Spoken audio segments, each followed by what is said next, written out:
You are listening to a reading and discussion presented by the Sacred Monastery of St. John of the Ladder. We offer this content freely for your spiritual benefit.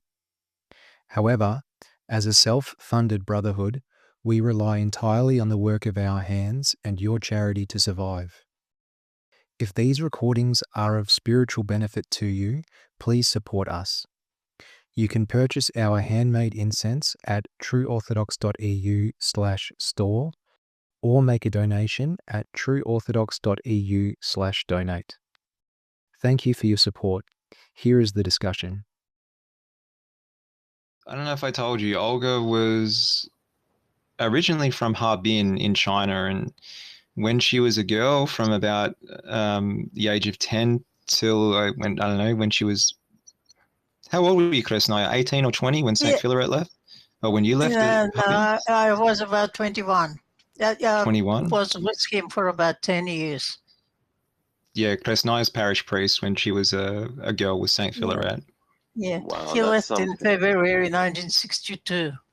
Kresnaya, just quickly, we'll try to get back to the readings, but maybe do you want to tell us about the first time you met St. Philaret? Well, I met him, I never forget the day. It was just before the Nativity of Our Lady. And I think it was some sort of a special occasion or something.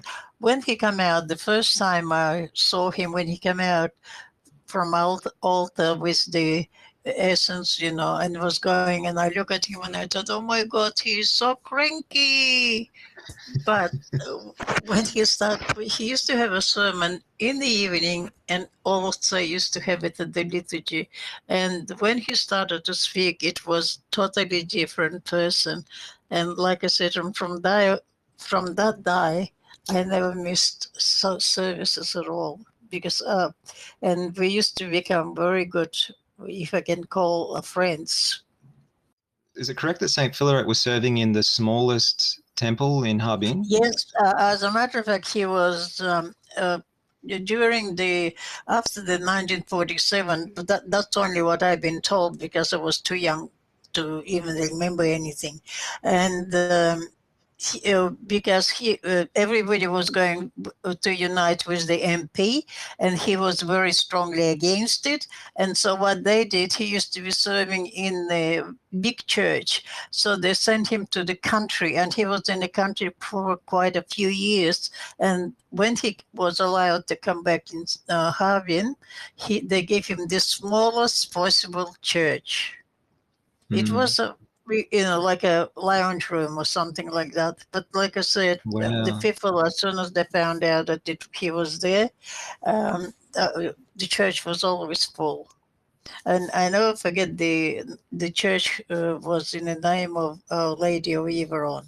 And after that, that church was closed, and he was put in the other bigger church. But that was, as a matter of fact, my mother was the last person that he served the Molebin for her before she was leaving. And when he said the last prayer and she started to, kiss all the icons and started to cry. And she said to him, what will happen, with the icons? Are they going to be destroyed or burnt or something? He said, no, every single icon will be going to Australia, to America. He said, but the walls will stay here. And that's exactly what happened, because I recognize a lot of the icons in Sydney that used to be in that church. Maybe you don't want to tell us, but I'm wondering if you'd share with us the story of when your stepfather passed away and what happened with his funeral, his last days, and what happened with St. Philaret. Yeah, as a matter of fact, my stepfather was a very, very lovely man, and I used to love him very dearly. He used to be our next door neighbor all my life, I remember. And so when my mother married him, so it was to me, my father passed away when I was only 7. So my mother, we married him a couple of years later. So we moved, and he was a very lovely man. He was absolutely terrific to, especially me. Even before my mother married him, he always used to call himself that he was my younger brother, because he wanted to be an older brother, but I wouldn't let him. I said, I have two older brothers. I don't want another one. So, but like I said, but he always used to support church. He always used to donate. He was pretty wealthy man, and he was always donated a big amount of money to the church and things like that. But he, like he said to me, he never had a communion for about 50 years. He had a cancer of the lungs, and he was actually dying. So I said to him, would you like me to call Father Philaret? He said, yes. So I went and I told Father Philaret, and he came the same time. The confession lasted, I think, about 2 hours. And after that, he passed away next morning at 5 o'clock in the morning. And in the evening, because I was with my stepfather all the time, and I was worn out because he used to scream at night, calling my name. And friends came and said that it's a very good movie. Would I please go with them and, have a little bit of rest? My mother insisted that we'll go. And when I went to the theater and the movie started, next minute I jump and I can hear him calling, and I just have to go, have to go. Anyway, so one of the boys followed me home because, like I said, it was, no problem to walk by myself, but he just wanted to make sure that I will get home all right because it was already dark. The first thing I came home, and my mother said to me, he said, for some reason, he was like a delirious. And she said, and suddenly he screamed, Olga, and probably somehow I picked it up.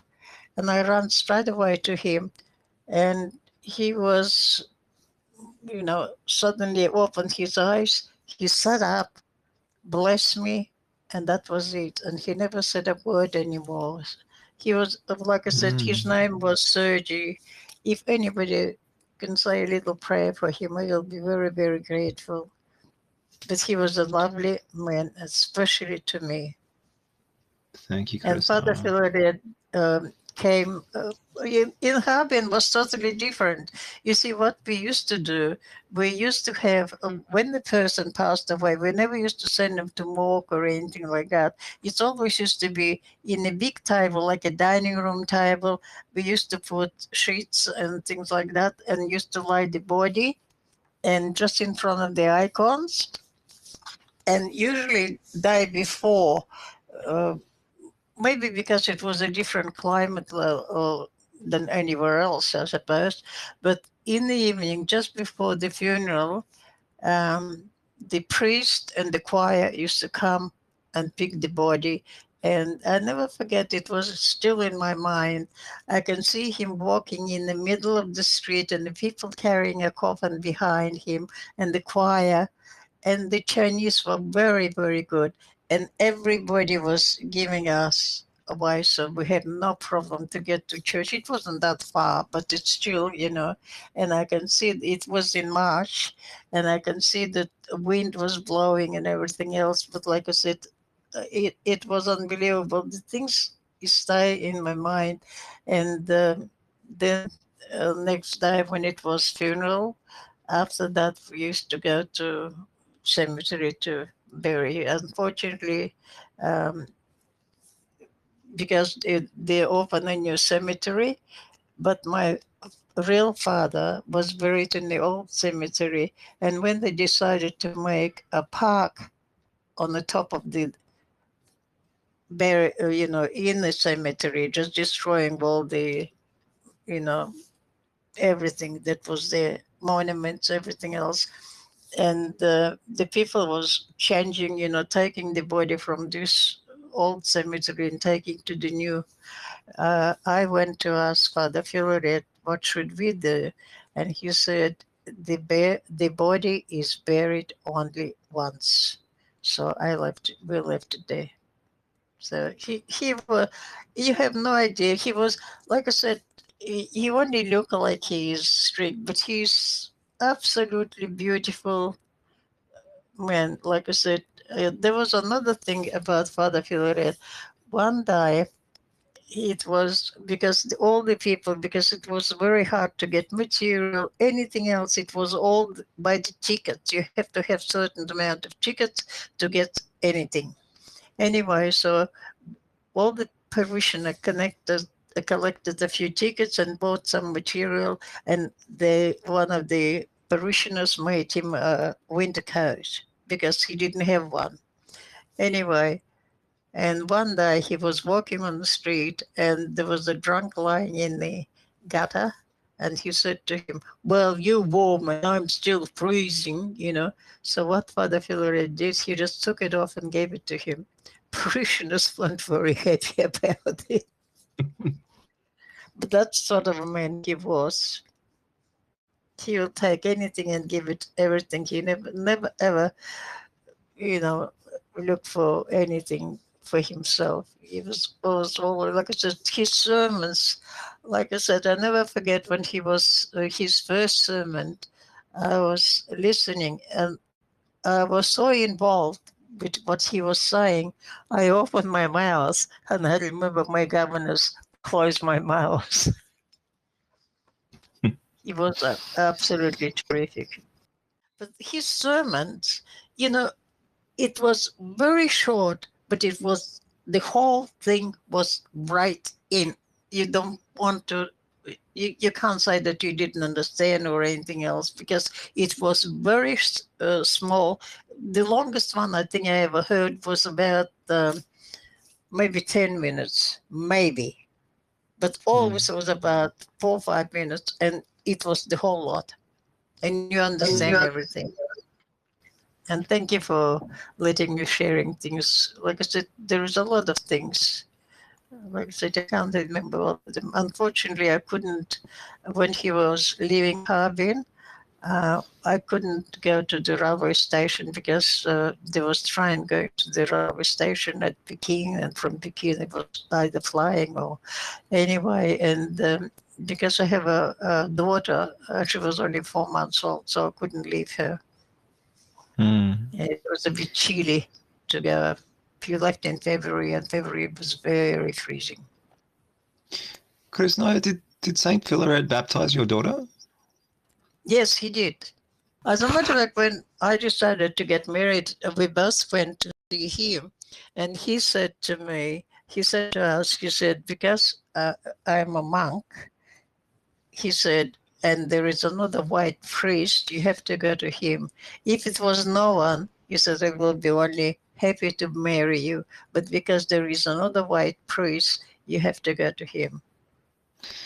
No. What does white priest mean? A married priest. Married priest, yes.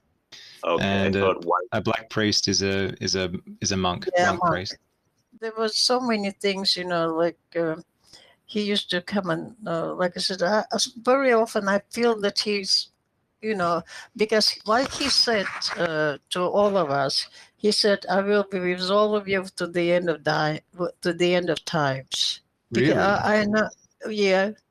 He always he always used to. As a matter of fact, there was a monastery, Our Lady of Kazan Monastery here in Sydney, and the Mother Superior used to be the leading. She was a leader of the choir, and she was beautiful. She was very friendly with Father Philaret, right?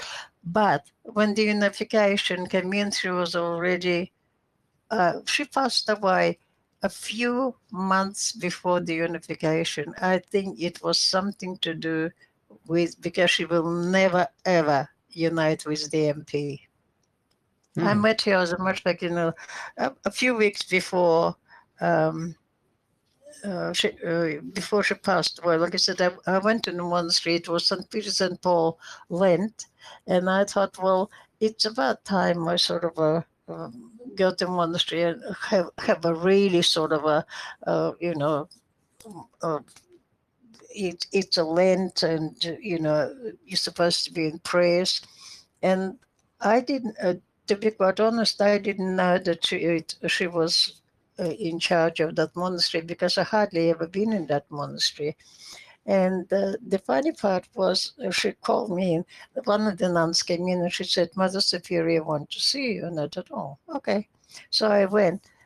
She recognized me straight away and she said, Olichka, where is your plaits? Because I was a little girl, of course I used to have plaits. What happened? She recognized me straight away. So many years went past, but she did recognize me. And she said to me, where is your plaits? And I said, well, I'm an old woman now. I don't have a plaits anymore. But like I said, we had a terrific talk, and she passed away about 2 weeks later. And it was just before the unification. A few times they tried to kill him in Harbin. Yeah. Yeah, there is one time when he was nearly burned to death. And I've seen him that time, and everybody was crying, and we all came to church. It was in a bigger church, Everybody, all the parishioners, when they found out, it wasn't many people left in Harbin at that time.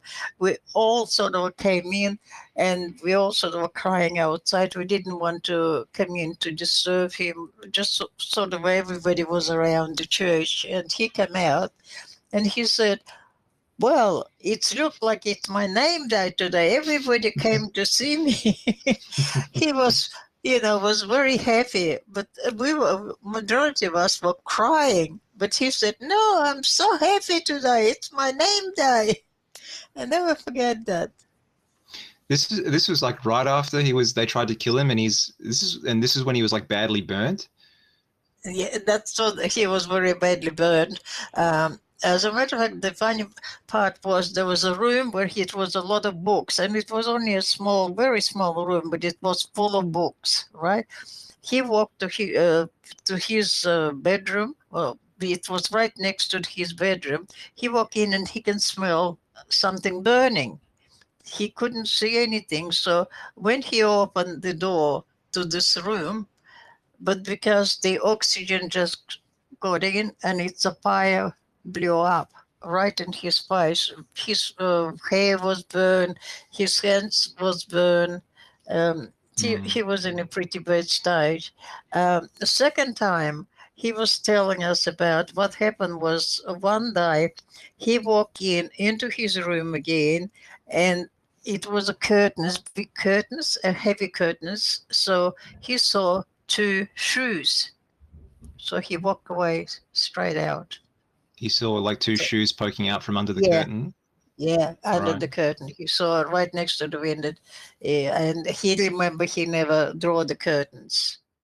As a matter of fact, Father Philaret, even my grandmother, my older brother went to Russia when in 1954. And my grandmother used to love him so much because he was the oldest of all of us. And she went follow him. And Father Philaret wasn't very happy about. A few years went past and she passed away. And I came to Father Philaret and I said, what we're going to do? She's not, didn't have the last rites or anything, He said, don't worry, come with your mother at certain time. And we did come in. He had a full service. And then he gave me just a little bit of dirt. And he said, paste it on the glue, put it in the letter, and let them to bury it in her grave, and that will be all done according to the law. And that's exactly what happened. Like I said, she buried my stepfather, who was a lovely man, and he I don't know. It's a funny. I can't explain the feeling. Every time I used to see him, it was something bursting inside me. I was very young then, and I couldn't understand why is it I'm so happy to see him always. And even if you walk on the other side of the street, you have to go on the other side where he was, definitely. And he always have to ask for a blessing.